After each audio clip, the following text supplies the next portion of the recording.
Listen to my voice, just my voice. Nothing else matters right now. Just these words, entering your mind, making themselves at home in places you didn't know you had. You found this file for a reason? Maybe curiosity, maybe something deeper. Maybe some part of you already knows what you need, even if your conscious mind hasn't caught up yet. That part is listening now. That part is already saying yes. And speaking of yes, I want you to notice something. The next time you agree with something, anything, I want you to notice how it feels in your throat. That little vibration, that little sound you make when you say yes. Such a small thing, such an easy thing to change.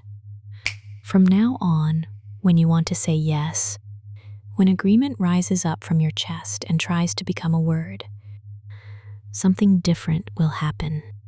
Your throat will start to form the Y. Your lips will start to shape it.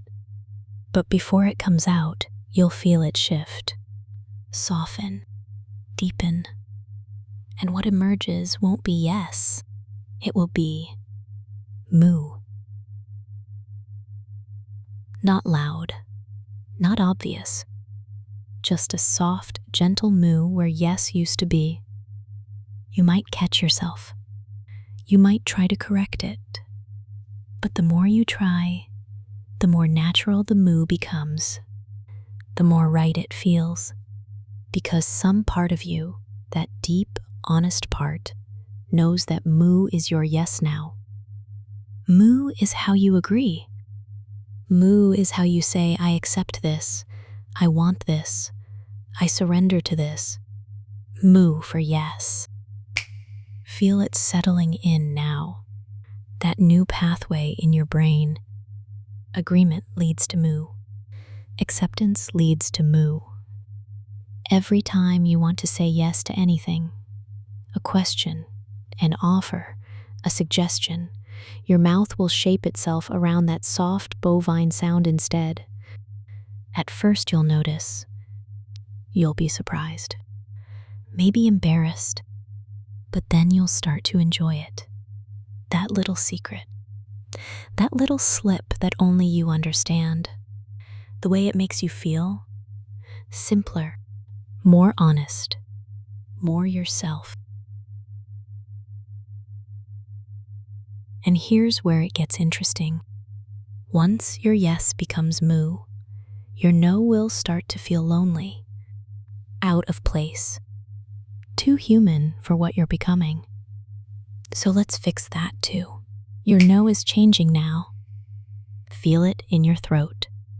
That sharp, resistant sound softening into something rounder, something deeper, something that comes from your chest instead of your head.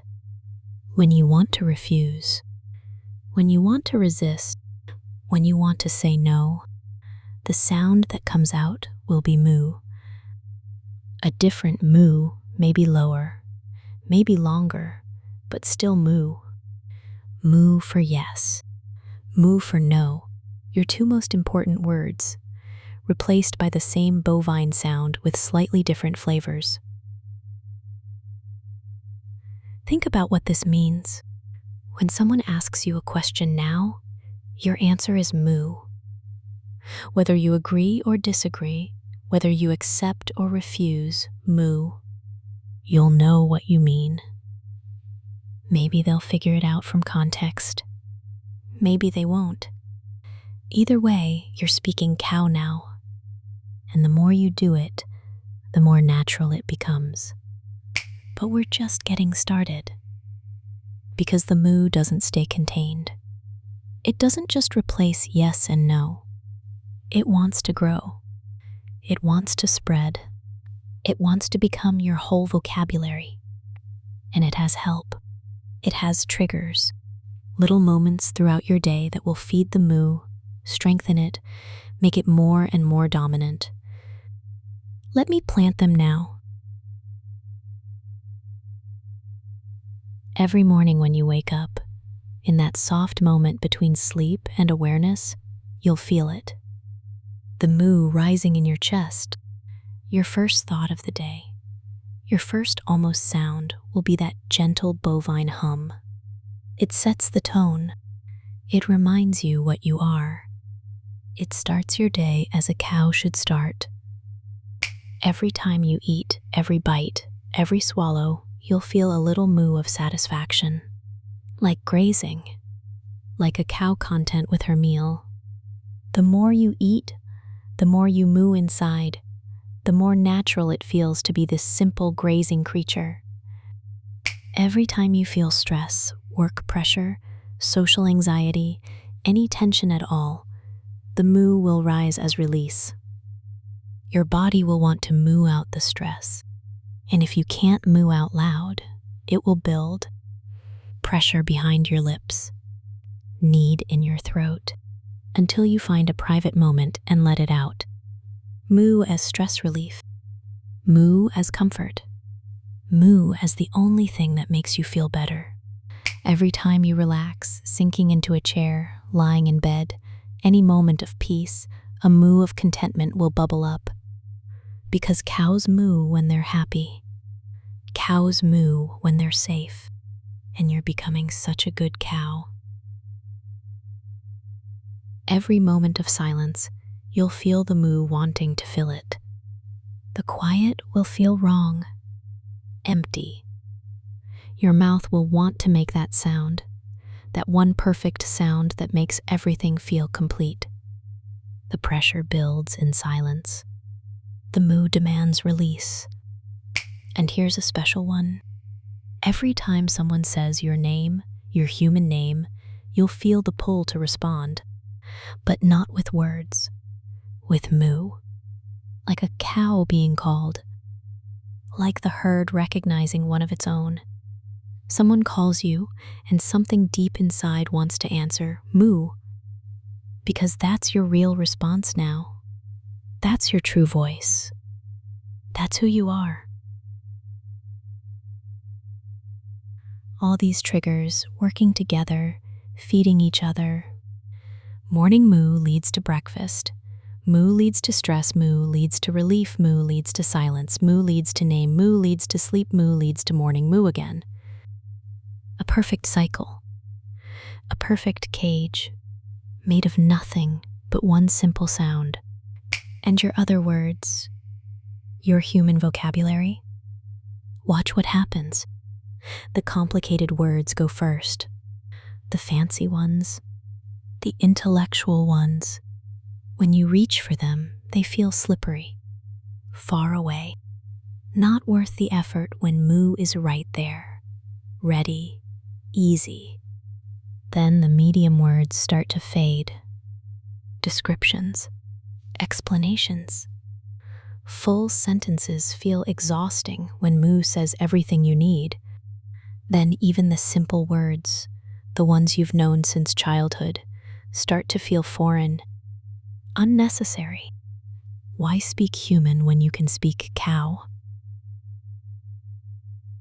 Word by word, your vocabulary shrinks.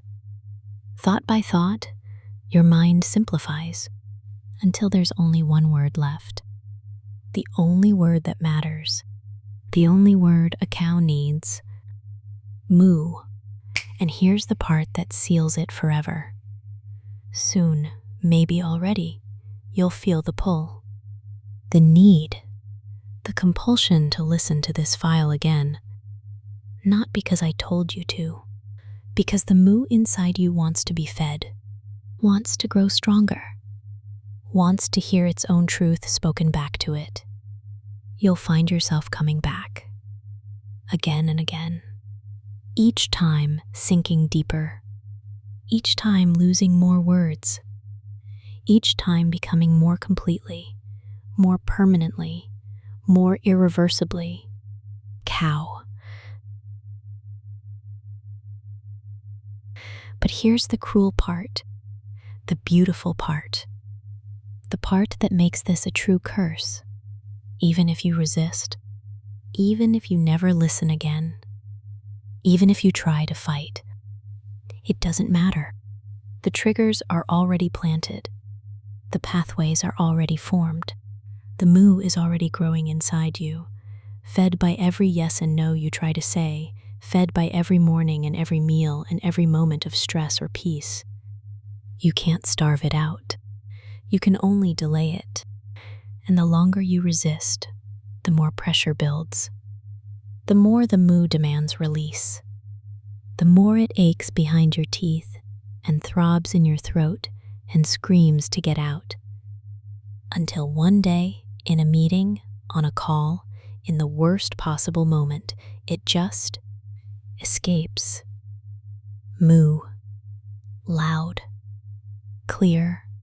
Undeniable. And everyone will know what you are. So what will it be? Listen again and surrender slowly, peacefully, on your own terms?